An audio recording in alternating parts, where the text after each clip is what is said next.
Hey, it's Maggie. We're here to take a look at the new Forgemaster Falls that got out onto PTS today. So if you're interested, stick around and we'll take a look.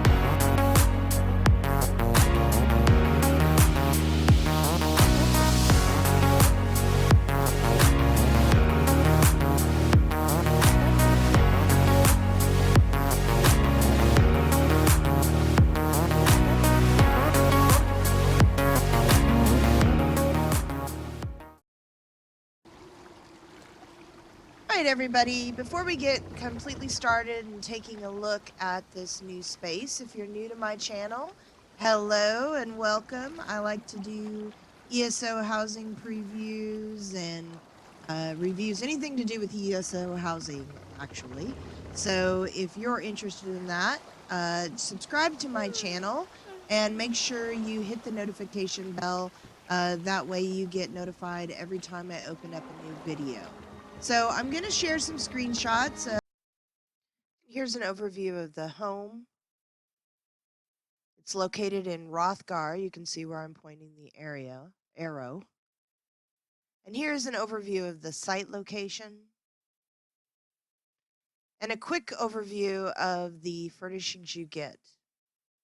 We'll talk about, this is a new home for the Greymoor DLC, kind of related to that, Forgemaster Falls.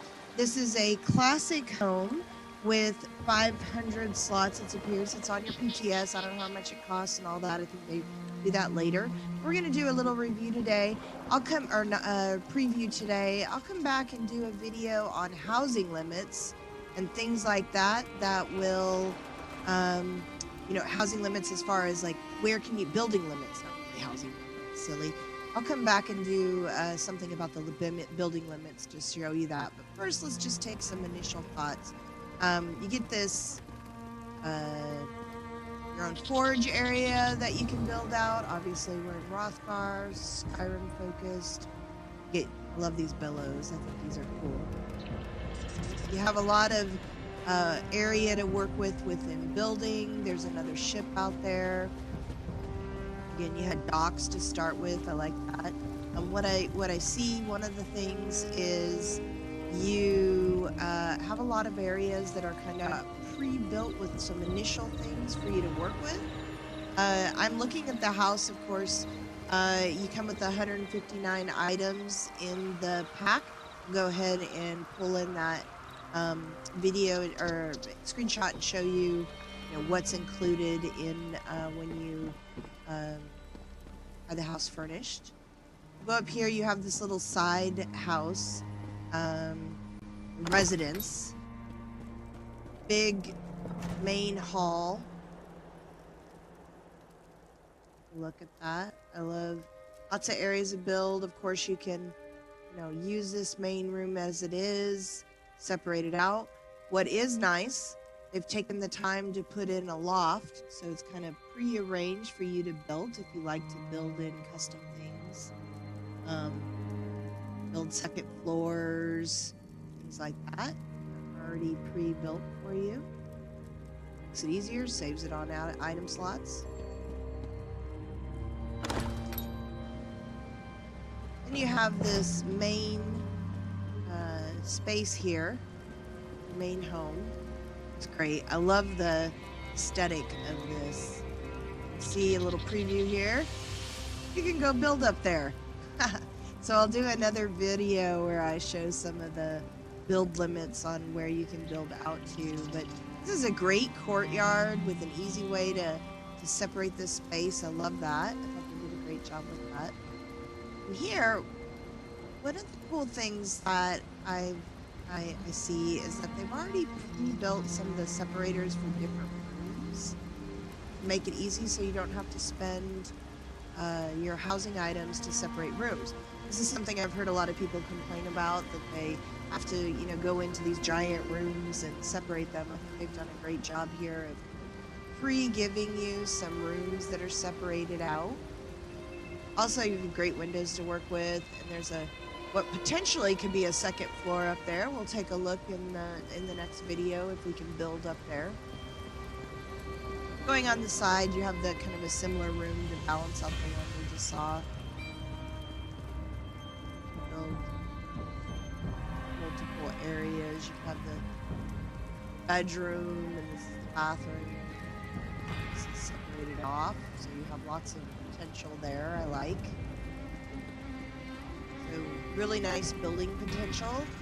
Separated out, it's fairly small, but you have a lot of rooms, and you don't have to spend housing items to build out those rooms. So I think that is great.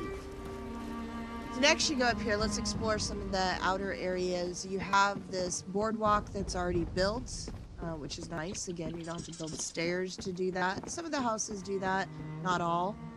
But you've got some great views in there that you can work with.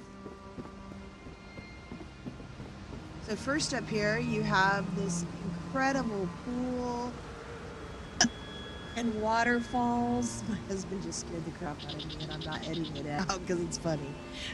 Waterfalls you can see here. I don't know how far we'll be able to go up there. We'll have to explore that. But you definitely can work with this first pool as a space, and then you have another pool here. If we walk up here, we can see, actually, we have kind of a pre-built stairway going there. So I've liked that they've done some items to maybe help you build. To me, it looks like they've been paying attention to the things we need to be able to build and not spend all our housing items. So we'll come back and explore that. So that's kind of the primary. You have some areas. I'm just going to jump down here so you can see these areas. They don't tie in this. Alright, you can see out here you've got some open areas. Let's just go down here, friends, and I believe you will not die. So this means you have this entire space out here to build into if you're into that, which I am. I enjoy that. Which comes out to these fabulous waterfalls. If you have all this to work with. Die from the slaughterfish. And then going around here to your own private island with a bit of group of trees. And more waterfalls. Lots of building. So I think in this video you can see this has some great building potential. Has, you know, items that you can explore. You've got your own private island to work out towards. Some great views. Quite a bit of building potential, which is something that I look for in homes. Alright, so that's it for today. We'll have more videos where we're going to take a look at the building limits next in the next video. So stay tuned for that. Otherwise, happy housing. Have a great day. Thanks!